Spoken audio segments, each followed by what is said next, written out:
Hello and welcome to our discussion. My name is Chris Araga, and I'm usually here every Thursday at between 10:30 and 11, talking about Nigeria in particular, and also offering my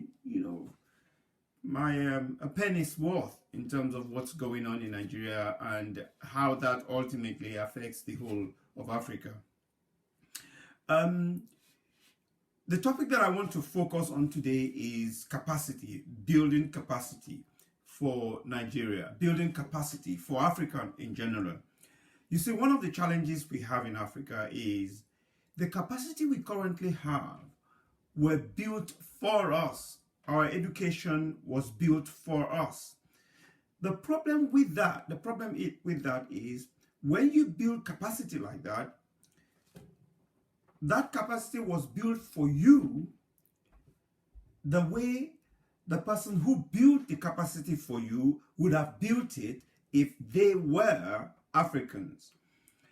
They built a capacity for us, or we have taken a capacity building methodology from people who don't know what it feels to be an African. They have no idea what it is to be an African. So essentially, we need to revisit our capacity. We need to revisit the capacity building. It doesn't matter which area you're looking at, whether it's our health infrastructure. I mean, as COVID-19 has clearly shown, that we're hoping that it doesn't get any worse. Is it our education infrastructure, where the whole of the Nigerian education, at least the primary and the secondary sector, is essentially in the hands of the private industries, the private businessmen who want to profit from having a private school. So essentially, the way we are developing capacity, the way our education system is set up today, is still the way the colonial masters set it up for us. We're still following exactly the same methods. Now, this might be okay, but we can see from the results of having been an independent nation for nearly 60 years now, that we still haven't moved forward, because we are encumbered by a system that's not ours. We're encumbered by a system that we did not partake in developing. So my point here is, we need to understand, and we need to come to that place of enlightenment where we say, okay, hold on a minute. The education system we have now, the capacities we have now, the industries we have now, the engineers we have now, they are not our engineers. They are engineers who are European engineers masquerading as Africans with a lot of confused mentality. That's why we have some capacities and we don't know how to use them, because there are tools in our hands that we did not develop. We don't know how to use these tools. You see? So we need to understand, and I think if you've ever worked in non-governmental organization, if you've ever worked for an international organization where they come to Africa and they bring in come with a project, they slide in something they call capacity building. That capacity building is supposed to leave people on ground that will be able to maintain or carry on the work. But the problem is that the capacity building, the capacity will be built for you by a European, by the person who brought the project to you. So they build the capacity for you. Now, the problem with this kind of capacity building is, look, if you're going to build capacity for me and you don't know how I feel, you don't know what it feels like to be an African, but you want to build a capacity for an African, of course, what you will do is you will build capacity from your perspective as you would see an African, okay? So let me put it this way. So my capacity will speak with the accent of my culture, you see? So if a European comes and develops capacity for us, the capacity will be built in such a way in the way that a European would build a capacity if he were an African. Okay, but he's not an African.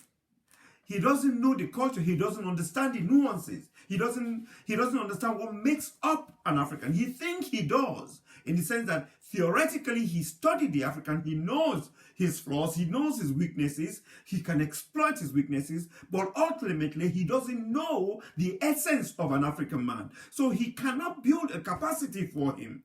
So the capacity that they will build for you will be alien to us.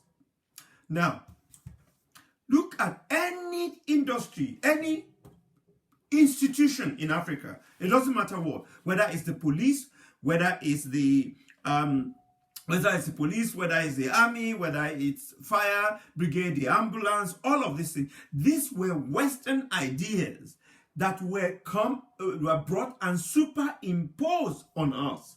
Now, I'm not one of those who say, well, they did this to us and stuff like that. No, I don't think they did anything to us. I think we allowed things to be done to us. Even after they've left, we are so untrusting of each other, we're so divided that even after the colonial masters have gone, we turned on each other. In fact, we cooperated more with the colonial rulers than we did amongst ourselves. Okay, so there is a fundamental flaw in who we are, but beyond that, there's also a lack of understanding that, look, a foreign culture cannot develop capacity for you.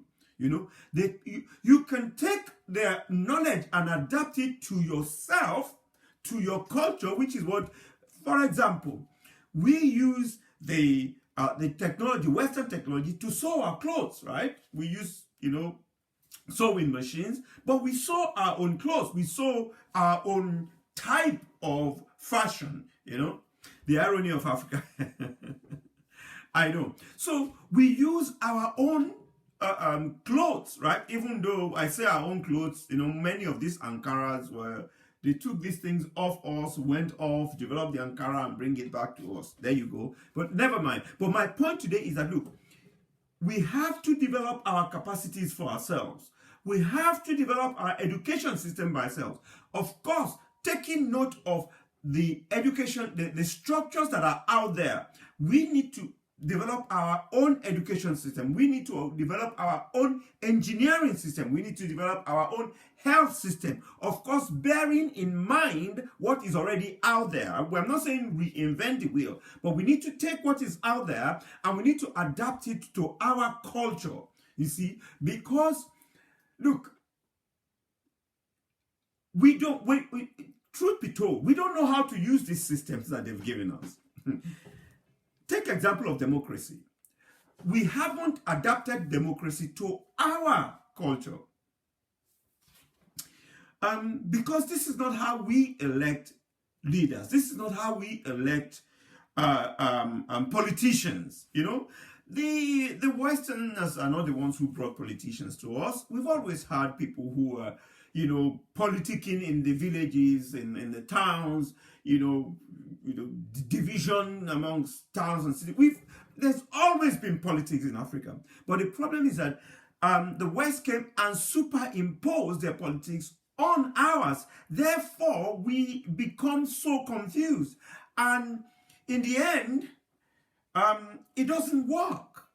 Look at the economic system. They told us Nigeria is the biggest economy in Africa. But there's so many people suffering in Africa. A lot of people suffering. There's basic infrastructure we cannot sustain. Look at the sewage system in Nigeria. The only really working sewage system, if I please correct me if I'm wrong, is probably in Ikoyi, Victoria Land, or all of those areas. They're properly working without you having to build sockaway at the back of your house. So there's really no sewage system. But you see, that's because they brought the capacity and superimposed it on us.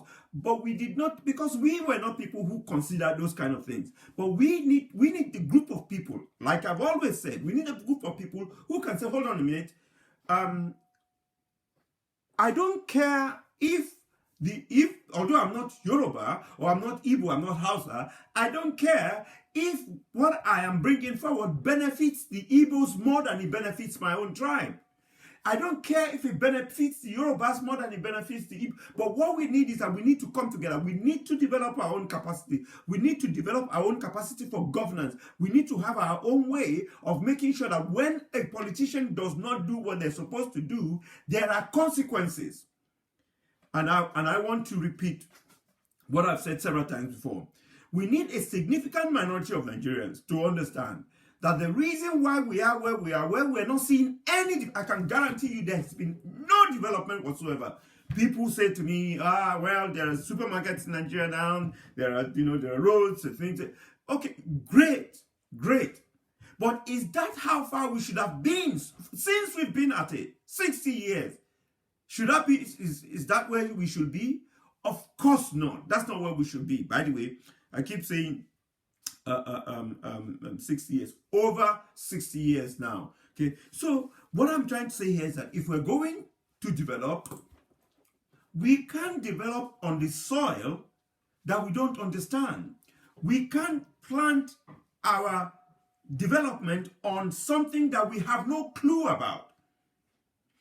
Look, the Chinese, the Japanese, when there was tinkering with vocational education in the early 80s, when technical colleges were established. But nothing, exactly, look, because it wasn't really tinkering. See, that's us. Someone said, oh, maybe someone in the UN said, oh, maybe we need technical, we need vocational, you need more vocational people in your country, okay? You need more vocational people. So some people, okay, we know what to do. We set up government technical colleges, and government technical colleges were set up all over the place. But what didn't happen is that they did not think, okay, so when these government technical college students finish, what is going to happen to them? Where are they going to go? What are they going to be able to do? Just like Chris said, they were imposed, not really made for our, absolutely. See, that's my point. That the system that we're running, they are alien to us. So we don't know how to use them. We have democracy, we don't know how to use democracy. We have engineers, we don't know how to use the engineers. We have, technicians. We have people who should by now, we should by now be at least to be able to replicate someone else's car. We should be able to take a car and replicate it purely all from Nigeria. I'm not talking about assembling. See? But what we've been doing is bringing cars in and that's not manufacturing cars. That is pure stupidity. To bring, you save a little bit, but that money does not go to the person who is buying the car. It goes to the person who is assembling the car. Okay? So, the advantages is not there for the person buying the car. Okay? So it is very important. And it is because we don't have the capacity, we didn't build the capacity ourselves. That's why we don't know how to adapt the capacity, because it wasn't our capacity. It was the capacity developed by the West as if they were African. So if I were an African, this is how I would do it. But that's not good for us. That's not going to work for us. See? So we need to develop our own capacity. We need to step back and say, hold on, guys. And we have a problem of leadership, but not leadership at the top of government, but leadership in the homes. We have a problem of leadership in the home. There is no innovation at home. We don't understand.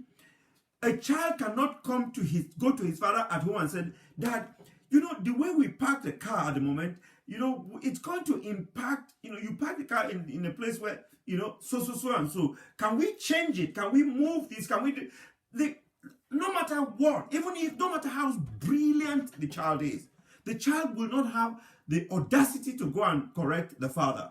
Okay? Now, this is the problem, because if someone is going to be able to look at the system that we've been given and be able to critique it, they will not be able to critique it when they become an adult. If they haven't been doing it since they were little, they cannot critique systems since they were little.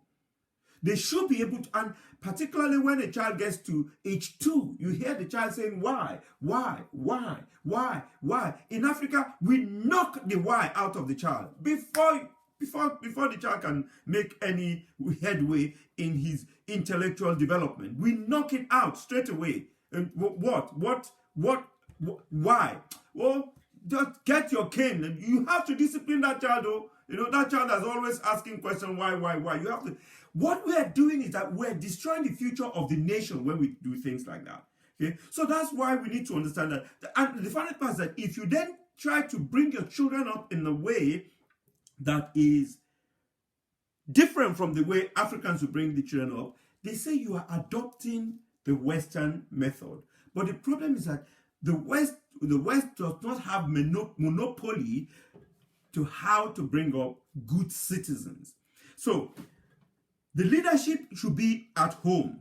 The capacity building should start from home, where you allow your children to contribute to the systems that you run at home. Because if it is not good for them, you will not know. In fact, because that was how you were brought up, you would see there's nothing wrong with. In fact, most people cannot criticize their parents, even after they become an adult and they realize that their parent made a lot of mistakes. They cannot say it. Why? Because the parents have already walked into our upbringing in the capacity to think. They've walked it in, so that when we get to a stage in our life where we could challenge them, we will not be able to do so because they haven't given us the capacity to do so. So no leadership from home.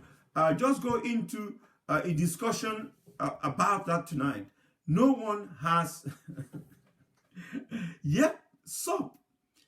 standard operating procedure to raise future leaders. None. And in this country, in the West, for example, many political parties, they have succession planning. They are grooming people. They don't know which one it is, but they will be grooming a group of young, aspiring, politicians, brilliant people to lead, because they know if a country is not led by someone who is hardworking, brilliant, can think outside the box, the whole nation will suffer. Look at us today. Oil price has gone to $10 per barrel. Let me remind you that our budget was based on $57 per barrel. So $47 missing. Where are we going to get that from? The government has already raided the pension fund, loans and stuff. How are you going to, where are you going to get that money from? That 40. But the average Nigerian, even though he studied economics, did not apply himself to what he is studying, because he studied it in another man's language. He does not really understand it. You see, if you really want him to understand economics, teach him economics in his mother tongue. Let him learn economics in Yoruba, in Igbo, in Hausa. Who cares if we don't speak the same language? Let's use our lingua franca to connect. Let people study in their language, and if they really, really, really want to study English, then let them study English as another subject. How can you expect the average Nigerian who they don't speak English at home, he does not read any English book, and then you expect him to go out there and study physics in English? The guy struggles to speak the language, yet you want him to reply to you questions in physics. Things that usually, they are just common sense to him if you had taught him in his own language. And if we're going to really develop, we need to go back and start teaching our children science subject in the local language. And I guarantee you, see what the children will do. See what they will do if you teach them electrolysis, all of these things in their language, and you can explain it to them in their language. You'll be amazed what they will do. But the problem we have in Africa is we have been given a capacity, even the language itself. Very few of us have a good command of English. Very few. Well, when the colonial master taught the next level of administrators, they had good command because they had one-on-one tutoring from the owners of the language. But as soon as we start having English teachers, African English teachers teaching the next, it's all gone. Because it is not ours. It is not transferable. We could not transfer it. Okay? Can those who lack true leadership skill impart this to their children? Don't know how many Nigerians parents can truly go. You see, like if Nigerian parents, and this is why I say we need a significant minority of Nigerians to come to the understanding that our problem is not leadership at the top. No, because it's the leadership at the home that produces the leadership that goes to the top. So if the leadership is wrong, if their template is wrong at home, it doesn't matter what you do outside. For example, the average home, it runs an autocratic system, okay, in Africa, not just Nigeria. The average home in Africa runs an autocratic system. Now, how can you then deliver that autocrat into a democratic system and you expect him to care what you say? No, he has power. He comes to you, give me power, you give him power, finish. That's the end of the deal. You know, you have absolutely no power over him. He doesn't even know that you pay his salary. He doesn't know. And even if he knows, he doesn't care. Because where he comes from at home, the father has the absolute authority. And what he says, if he says you're not going to university, you're not going to university. If you say that he can't afford to send you to university, you're not going. That's the way it is. It's not a democracy in any way, shape or form. In fact, not only is it not a democracy, their opinions are invalid. The children's opinions are completely invalid in the home. It took me time to understand that learning in our language is very important. I said to people already that it may be hard to do this. Then it's let's teach in pidgin. That's a middle ground. Pidgin is a middle ground. I agree with you, Isaac. Imagine first they have to translate to another language to understand and then translate back to English. And that is the process that most Nigerian kids have to go through. Therefore, if you find a brilliant Nigerian kid, that kid is a genius. If only you would have stopped him from having to go through translating what he heard to his mother tongue, understanding it, and in answering you back, translate it back to English and give it to you. By the time he comes back, he's lost most of the essence of the question or of the knowledge that you transferred. You see, so it is very important for us to understand that we need to build our own capacity. And to answer Olumide, look, I don't know if you're a parent or you're going to be a parent. The fact remains that if you know this, that our parents made certain mistakes. They ran autocracy at home. But when we go out, we want to be Democrats. That's not going to be possible. That's confusion. So if we want to be Democrats, let's run a little bit of democracy at home. If we want good leaders, let the fathers, let's have a situation where the father can be challenged in his decisions, So there's a democracy. I'm not saying total democracy, a level of democracy at home. Then we are building Democrats to feel the governance. Then when something is wrong, when you say something is wrong, then they care. If for whatever reason there's no food in the home, and you go to your father and say there's no food, he can ask you to get out, because or you have to rely on his benevolence to say, okay, because he loves you, you tell, okay, okay, don't worry, let me sort that out for you. See, but what I'm saying is that it doesn't matter where you look or what you're looking at. We lack the capacity to actually develop. So we can say, oh, we need development. I'm saying, no. With the current systems we have, it is not compatible with development. We cannot develop. I guarantee you that we cannot develop. because the tools that we've been given, the glove is not our size. It's like we've been given a big glove or a glove that's too small, and we can't handle our own affairs. We're not stupid, you know. We might be a poor nation, but it doesn't make us stupid. You know, we might be a nation that's divided. It doesn't make us stupid. But if we have less barrier between us, if we take our own, we can even learn from the capacity that's given us and say, okay, given this capacity that we've been told, let's build our own. Let's look at a way to build our own. Let's build this for ourselves, you know. Let's assume we want to do this. Let's translate, not even everything. Let's take a chemistry textbook. Speak to the author and say, okay, we're going to translate one chemistry textbook to Yoruba. Bring all Yoruba professors together. Get them to translate that into Yoruba, but Yoruba that can be read by the average, not with all the marks and stuff like that that might confuse some people. Let the average write it in a simple colloquial Yoruba that people can understand. And then try it out and see if the chemistry grades will not go up, if the interest in chemistry will not go up.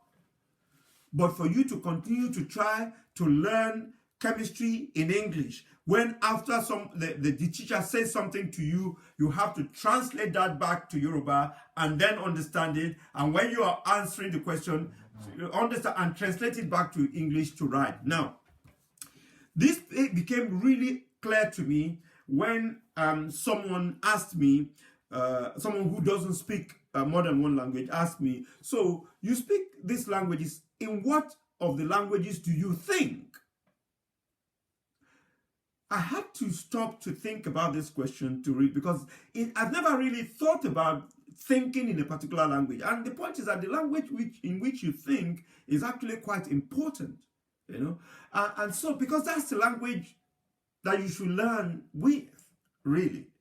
And when you're talking to yourself, what language do you speak when you're talking to yourself, you know? So these are all very, very important things that we haven't really thought about. So to develop capacity, we need to roll things back and say, hold on a minute, why have we had engineers in Nigeria for over 50 years and there are no cars? We haven't been able to build a planter. We haven't been able to convert. We just haven't been able to do anything. Our engineers have not been able to do anything.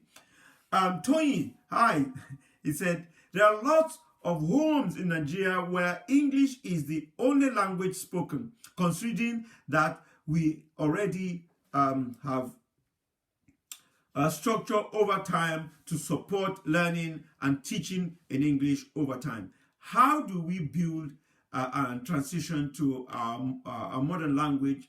Life will not be static, and wait for you while you are building your own capacity. Yes, that's why you don't throw away your capacity. Okay. Now, the homes where English is being spoken, I can guarantee you, is a very, very small percentage. Very small percentage. Because the vast majority of Nigerians are still in the rural areas.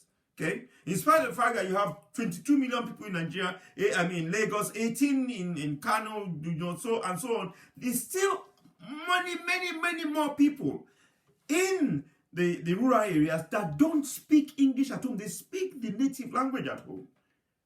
And it's not that they don't understand English, but they have to translate that English to Yoruba to fully understand it. Chris, you're missing something. Our children are not well versed in written Yoruba any longer. Good at spoken Yoruba language. They will be better understanding if these textbooks are written in Nigerian Pidgin English. It will have a general acceptance. I see what you mean, and I think Isaac also mentioned exactly the same thing. But I also want to mention that, look, if a child is growing up in the village, the language the child would speak is the native language, the local language, okay? but we can revive it. We can bring it back. At the moment, we are at the risk of losing many of our languages. In fact, we've lost a lot of the essence of our languages, so much so that we don't have words for certain things in our languages anymore. So we have to borrow English to replace. Even in the normal homes where English is being spoken, the English is very poor. Isaac, touche. Honestly, okay, I'm not saying that, oh, this is the right way to go. But what I'm saying is that it is worth considering. It is worth considering, because, why am I saying? Because we really need to go back and say, hold on a minute, guys, why are we not developing? Why is it that we build a road and we can't maintain the road? Why is it that we have systems and we can't maintain the system? Why is it that those who are supposed to be the custodians of the society, those who are politicians who are supposed to look after the people, are busy buying themselves cars? They are looking after themselves because we haven't developed the capacity to be able to challenge them. And we need to do so because at the moment, our moral compass is all over the place. All over the place. When someone who is not a member of our family is stealing, we're angry. But when a member of our family steals, it's okay. You see that where our morals are slightly warped there. And we need to understand that this is the way we are, and we need to stop deceiving ourselves thinking, oh, well, it's the West that's doing this to us. They've done what they need to do to us for their own advantage, but they're gone now. Okay? Even though they might have remote control to control our economy and do so, we still have certain powers. We can change certain things. If, for example, today, the American government says, Nigeria, you have to go this particular direction. We don't care, you have to go. If the people rise up against that decision, the American government will have to bow to the will of the people. You see? But many Nigerians don't think this way. And I'm particularly worried not about the adult Nigerians today, but the Nigerians that were born today. The toddler, the one that was born yesterday, today, the ones who will be given birth to tomorrow. So these are part of Nigerians that are born into Nigeria and they have no clue what challenges lies ahead of them. They have no clue that survival in the next 10 years is just going to be by pure luck. They have no clue that education to them might be non-existent. They have no clue. Plus, they have parents who don't have a view of the world. They just have a parochial view. Just their own small island. And we need to develop this. We need to change this.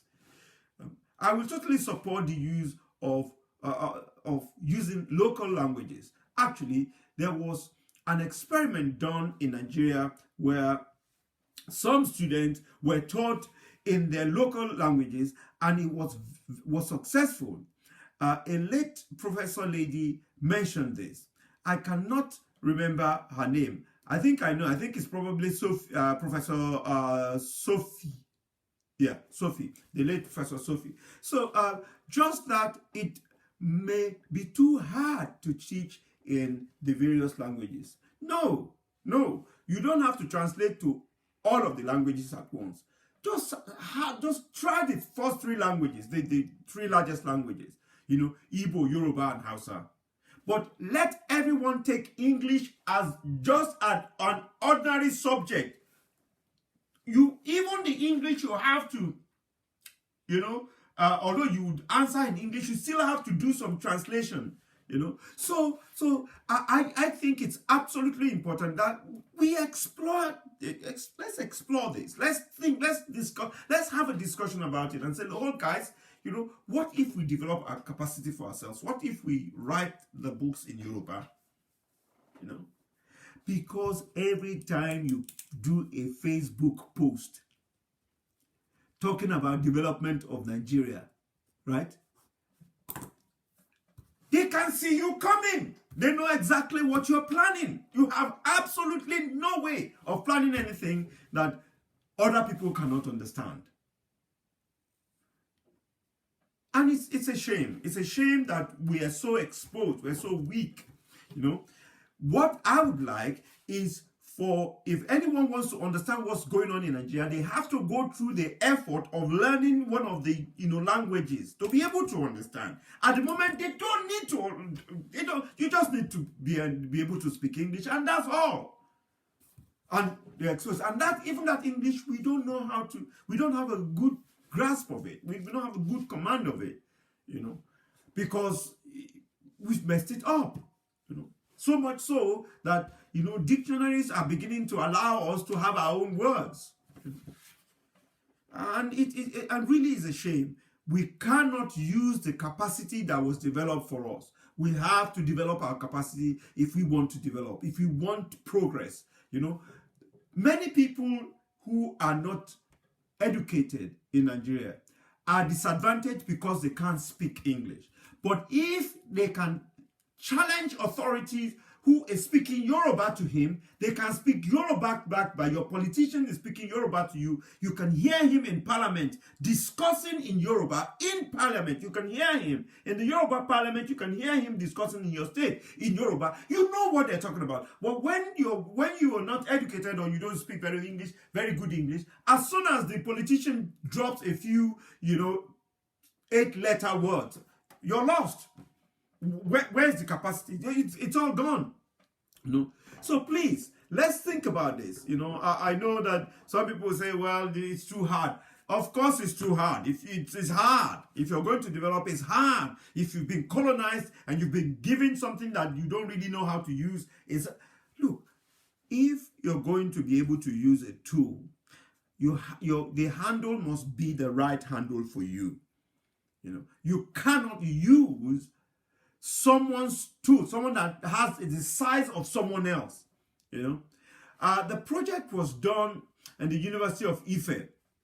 It was a pilot scheme to teach kids in primary school up to common entrance, and the kids had best scores. Don't know why it was cancelled. Of course, because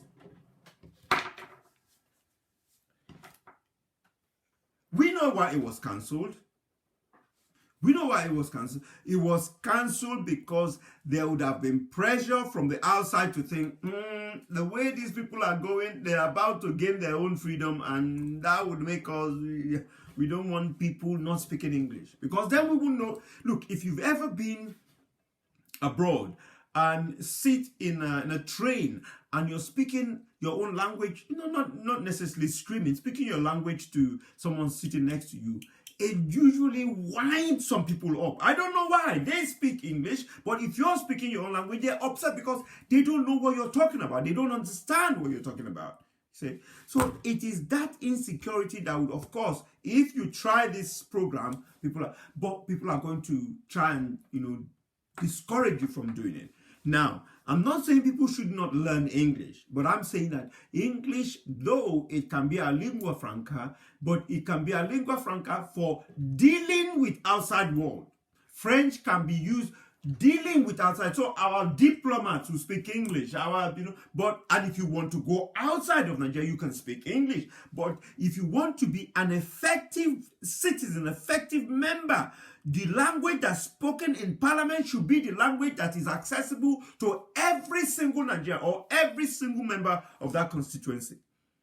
But the way we have it, I can tell you that the capacity to challenge these people is not there. Yeah, I don't understand why it was cancelled. It's very stupid that it was cancelled.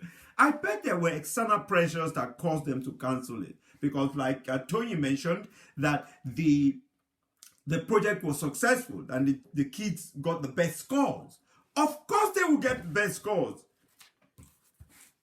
Of course they will get the best scores. There are many who are listening to me now that if they had been taught maths in Yoruba, they would have scored A in maths, not the P7 they got or the fail that they got. if they have been taught maths in Yoruba, if they have been taught maths in Hausa, or taught maths in Igbo, or in their local language, I bet they will do well, because it's just common sense, and Nigerians are filled with, this sense that I think if only you can tap into that. And the only way to tap into that is if you actually train them in the language that comes naturally to them, not taking them through a step to learn English.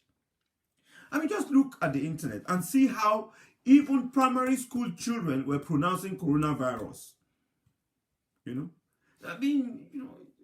Coronavirus. They're struggling because it is not their language.